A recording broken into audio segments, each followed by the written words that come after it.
Chapter 7, Vermin Appetizer. I can't feel my fingers, and my butt is dead asleep. I'm sure I've heard somewhere that these are the first signs of a heart attack. Or maybe it was a stroke. I'm white-knuckling the handlebars of Tobin Fire Engine's red bike. My butt is smushed between the tall silver bars and my legs outstretched in front of me while he drives like a lightning bolt through town. Houses and storefronts blend into the landscape in one gigantic blur on our way to Mrs. Dickerson's. Once we're past the tiny town, there are just lots and lots of vile-smelling, grassy pastures filled with chewing cows that stare as we whiz by them. And that's what I see when my eyes are open.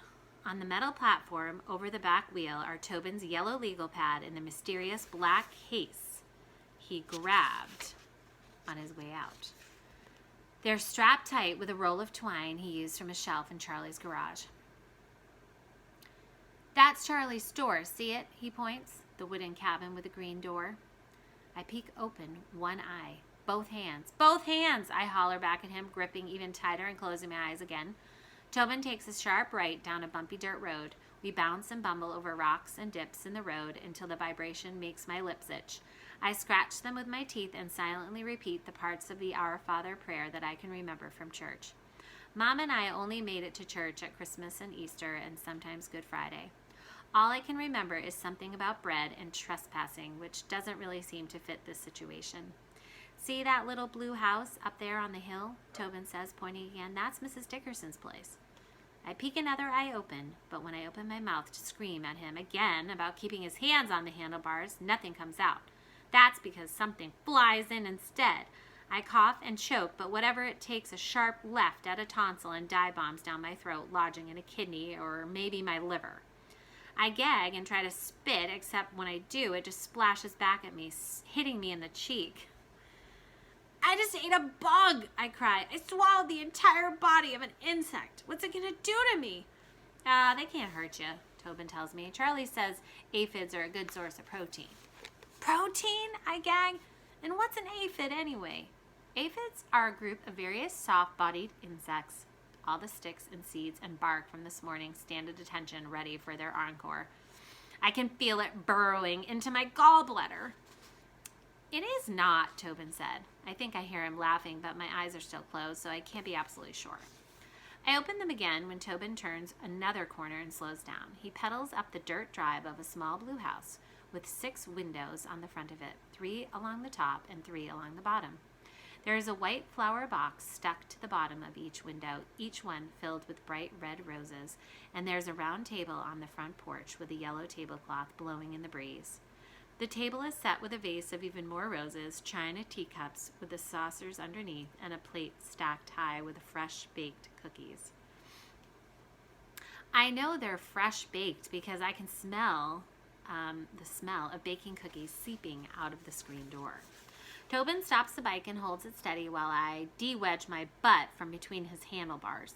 My legs are noodles, and it feels like a million pins are poking me in my lower regions. I stomp my feet to wake everything up and use the sleeve of my t-shirt to wipe the boomerang spit off my right cheek. I'm already full of dust and bug spit, and it's only 9 o'clock. The bathroom this morning lasted me all of 5 minutes. Charlie didn't have any bubbles either. I had to use a big green bar of Irish soap and a plain blue washcloth. I told him Mama gets me Mr. Bubble and a puffy pink sponge for my bath, but he didn't say one word. Mrs. Dickerson, Toby calls while he works to unknot the twine tied tight around his leather case and legal pad. When he finally gets them free, he dashes up the front steps and I follow. The new white tennis shoes that Mama and I got at Hanson's Shoes are dirty now too. I spit on my hand and rub a spot, but it just smears and only makes it worse. I feel like crying, but I don't. Tobin bangs 3 loud knocks on the screen door. The cookies piled high on the plate smell glorious, and I can't help but stare at them.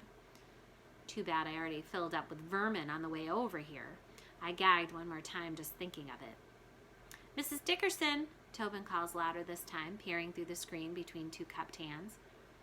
Oh, there you are, Tobin, sweetheart. Thank you for coming so quickly, Mrs. Dickerson's voice says from somewhere inside the house. When she turns a corner, I can see she walks with a bright silver cane. We watch her slowly slide her way towards us down the hall. She's old. I mean ancient. Like Jesus, or old, or maybe even older. Who's older than Jesus? Well, God, I suppose. She's God old. Her white hair is tied up on top of her head in a loose knot, and there are so many wrinkles on her face there isn't any part of her that's smooth. The wrinkles are so deep and twisty, each one is like a roadmap to all the different stories of her life. She has on a flowery dress and a bright pink lipstick that looks like it's slipping off where it's supposed to be. And her eyes are the deepest blue I've ever seen, like the sky on a really clear day when there isn't one single cloud. Come in, she smiles, a big smile that makes her eyes disappear in all those wrinkles.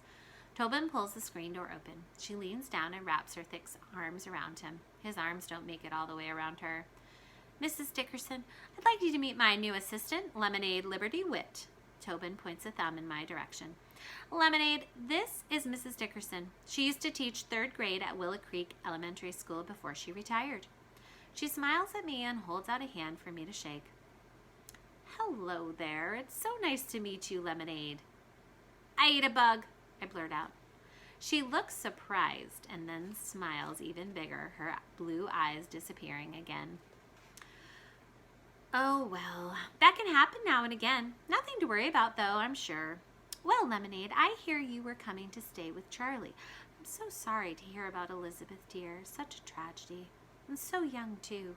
I look down at the smeared spot on my shoe and swallow the lump that always finds its way up my throat when someone says my mom's name. Elizabeth Lily Witt. Tobin stares back and forth between us, shifting his feet. I remember her very well, Mrs. Dickerson goes on. My mom? I look back up at her, studying her wrinkles again and wondering which ones might hold stories about Mama. You know her? Oh, goodness sakes, yes. She was in my class one year and was also very good friends with my youngest girl, Violet. Feels weird to hear about Mama this way. It's like I thought I knew her better than anyone in the whole entire world, and now I find out I didn't know lots of things about her. You look just like her at that age, Mrs. Dickerson smiles again. I can't help but smile too, and I do. Oh my, yes, she laughs a little, and you know what? She was unique. Unique? Yes, very much so.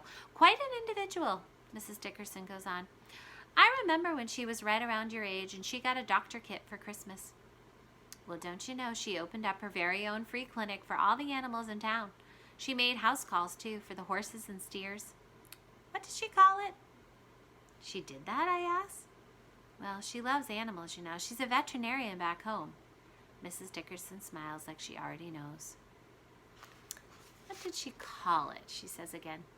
Well, anyway, I remember she loved learning anything she could about animals. She checked out every book we had up at the school library on all kinds of different species, from cats and dogs to horses and livestock, and she was busy at her clinic too. Many people brought their small animals to Charlie's garage to see her, and of course also to visit with Charlie and Rebecca. What was the name of it? It was a unique name. Tobin is a bubbling pot ready to explode, shifting his feet faster now and still looking back and forth between Mrs. Dickerson and me. Mrs. Dickerson looks at me for a long time like she's mulling me over. You're the spitting image of your mother, Lemonade Liberty Wit, she finally says. That's certainly a one-of-a-kind name, isn't it? Although I wouldn't expect anything different from Elizabeth. Well, everyone just calls me Lem, I say.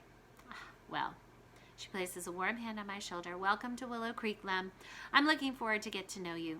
The Rainbow Bunny Animal Hospital and more, Mrs. Dickerson blurts out. That's what it was. Thank the stars I would have been up all night trying to remember that. That's when Tobin lets out the biggest sigh you've ever heard.